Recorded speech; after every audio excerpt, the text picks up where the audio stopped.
Welcome back to the Engineered Angler. I've been working a little bit on my lure turner. I was desperately waiting for this roll of really reflective vinyl to come in. But let me show you what I've done so far. I created a little housing for this. Is going to be the control panel. Let me show you. There's the switches installed, and it'll be something like that. So I've got that on there. I've also hinged this. These are fixed already. So the plan is to put this stuff on the inside to give it a real reflective surface inside to keep all those UV rays beaming around. I had put some foil on there, but it was just a little too dull. So I also came up with a way to keep it closed. There's a couple of I don't know if you can see that, but there's a couple of embedded magnets there, and the same on the actual door down here. And when you shut it, they just grab. So what I did, I got my preliminary hanging assembly on this thing. So it's the old wedge technique. Some people use this to hang cabinets, and I just did a couple so I could slide them over and just hang them on there. Now when it's permanently hung, it'll be up high. There's a couple set screws in there to hold it firm so it won't slide back and forth. And then boom, it should be. Look at all this room it opened up. Counter space. So that's on the go. But in the meantime, I needed something to set the UV resin on some of the jig heads I'm working on. Let me show you. Essentially all it is this little motor. It comes out of a microwave, and it's the motor that turns the little carousel with the plate at the bottom.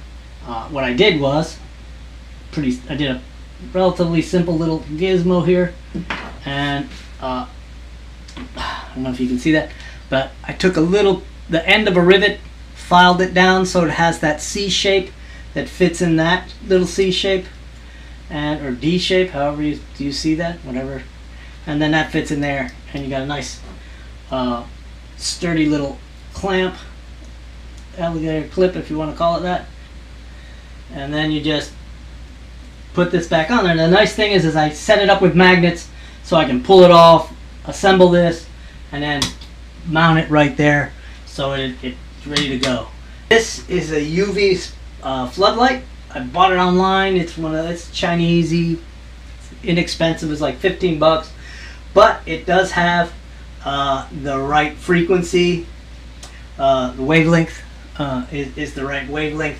It's only 10 watts, but it does what I need it to do. I made a little housing with an old container.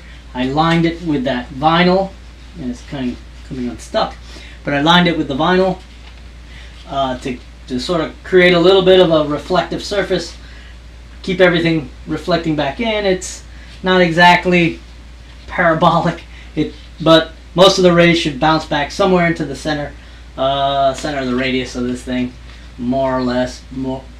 Less than more, I guess. But this is what I'm using to keep it going. So you just turn the light on and turn the little motor on.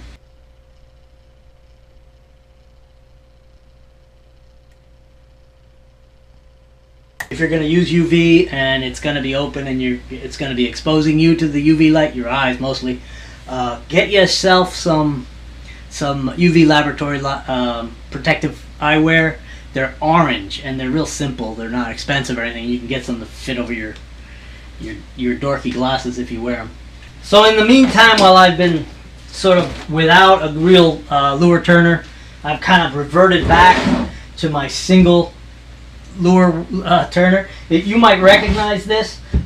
This is the chassis from my original UV chamber, and this is how it was originally. I had actually dismantled this, turned it into a UV chamber.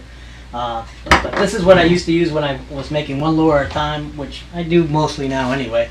But it slides back, and then it has a spring-loaded shaft in here. And the idea is that you mount your lure on here. This has got a big old swivel on it. You slide it back, and then you can slide back far enough to tension it. You can see this gives it a nice tension, and then you can screw this down, and then you plug it in and it turns. Pretty simple, easy to use, and I had to reassemble it. I was about to throw all this stuff out, but I realized I can't work unless I have something to turn a lure, at least one at a time. So I had to go back to my antique. I built this thing about 5 or 6 years ago, so it's got a lot of lures on it. But anyway, I just thought I'd give you a quick update on all the lure turning gizmos that I'm having to work with, and luckily I got this in. So the inside of it with this stuff, with this vinyl material, and I should end up with like a suntan booth for squirrels or something, but it'll be shiny.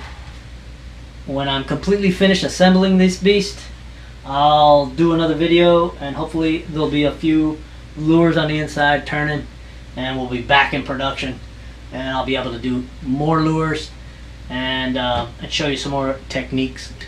I plan to do some more bass fishing. When I take that ugly duckling lure back out, it's just bizarre that it catches fish. Anyway, thanks for watching. Please subscribe. Don't unsubscribe. And tell your friends. Give me some comments, some suggestions. And if you have any questions about this stuff, let me know. And keep the comments coming in. It really helps keep things going. And give me some new ideas. And it also lets me know what you guys are interested in. Because I can do the like really dorky engineering stuff all day and bore the hell out of you.